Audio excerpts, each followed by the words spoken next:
मनमोहन सिंह के निधन के बाद पूरे देश में 7 दिन का राष्ट्रीय शोक घोषित किया गया है। 26 दिसंबर को रात में दिल्ली के एम्स में उन्होंने आखिरी सांस ली। देश के सभी प्रमुख नेताओं ने मनमोहन सिंह के निधन पर शोक जताया है। दूसरे देशों के भी राष्ट्राध्यक्ष और पूर्व राष्ट्राध्यक्ष मनमोहन सिंह के निधन पर शोक जता रहे हैं। मनमोहन सिंह की खास किस्सों को भी लोग याद कर रहे हैं। मनमोहन सिंह की एक खास बात फिर से चर्चा में आ गई है। मनमोहन सिंह को हिंदी लिखनी और पढ़नी नहीं आती थी। ये बात सुन के आपको आश्चर्य हो सकता है, लेकिन ये सच है। प्रधानमंत्री रहते समय मनमोहन सिंह बेशक देखकर भाषण पढ़ा करते थे, लेकिन उनके भाषण उर्दू में लिखे होते थे। उर्दू में ही हिंदी एसेंट को लिखा जाता था, जिसे देखकर वो पढ़ते थे।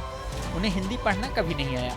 इस बात का खुलासा उनके सेक्रेटरी रह चुके संजय बारू ने एक किताब द एक्सीडेंटल प्राइम मिनिस्टर में किया है। संजय बारू ने द एक्सीडेंटल प्राइम मिनिस्टर लिखकर मनमोहन सिंह की पूरी जीवनी बताई थी।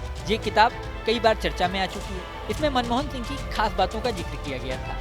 इसमें उन्होंने बताया था कि मनमोहन सिंह को हिंदी पढ़ने नहीं आती थी, लेकिन वो उर्दू के अच्छे जानकार थे। उनकी मातृभाषा पंजाबी थी, जबकि उर्दू उनके स्कूल की लैंग्वेज थी। दरअसल मनमोहन सिंह का जन्म पश्चिमी पंजाब में हुआ था, जो कि अब पाकिस्तान में है। बचपन में उन्होंने उर्दू साहित्य का अच्छा अध्ययन किया था। उन्हें उर्दू कविताओं की अच्छी समझ थी। वो सदन में भी अक्सर उर्दू कविताओं का इस्तेमाल किया करते थे। इसके अलावा संजय बारू ने एक और खास किस्से का जिक्र किया है, वो है सोनिया गांधी की कुर्सी का।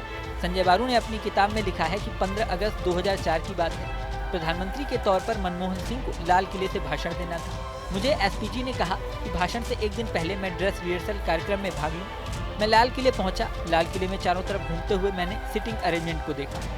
पहली लाइन में पहली सीट पर मनमोहन सिंह और उनकी पत्नी गुरशरण कौर की सीट थी। इसके बाद वरिष्ठ कैबिनेट मंत्रियों, विपक्ष के नेता और सुप्रीम कोर्ट के मुख्य न्यायाधीश की कुर्सी थी। मैं हैरान था कि पहली पंक्ति में सोनिया गांधी को कुर्सी नहीं मिली। संजय बारू लिखते हैं, मैंने रक्षा मंत्रालय के अधिकारियों से पूछा कि सोनिया गांधी जी को कहां बैठाया जाएगा, तो उन्होंने 5वीं पंक्ति की तरफ इशारा किया। उनकी बगल में नजबा हेपतुल्ला को बैठाया जाना था। संजय बारू ने लिखा कि ये सुनकर मैं चौंक गया। मुझे ध्यान आया कि सोनिया गांधी राष्ट्रपति भवन में होने वाले कार्यक्रमों में अक्सर सामने बैठती हैं। अगर इस कार्यक्रम में उन्हें पहली पंक्ति में जगह नहीं मिली, तो मनमोहन सिंह को व्यक्तिगत तौर पर शर्मिंदगी होगी और सोनिया गांधी भी अपमानित महसूस करेंगे। इसके बाद मैंने पीएमओ के एक अधिकारी को फोन किया और समय रहते सोनिया गांधी की कुर्सी बदली गई। इस किस्से के अलावा भी मनमोहन सिंह के कई किस्सों को लोग याद कर रहे हैं। आपको बता दें, संजय बारू की किताब द एक्सीडेंटल प्राइम मिनिस्टर के आधार पर एक मूवी भी बन चुकी है, जो मनमोहन सिंह की जीवनी पर ही आधारित है। इस वीडियो में फिलहाल इतना ही। बने रहें न्यूज नेशन के डिजिटल प्लेटफॉर्म पर।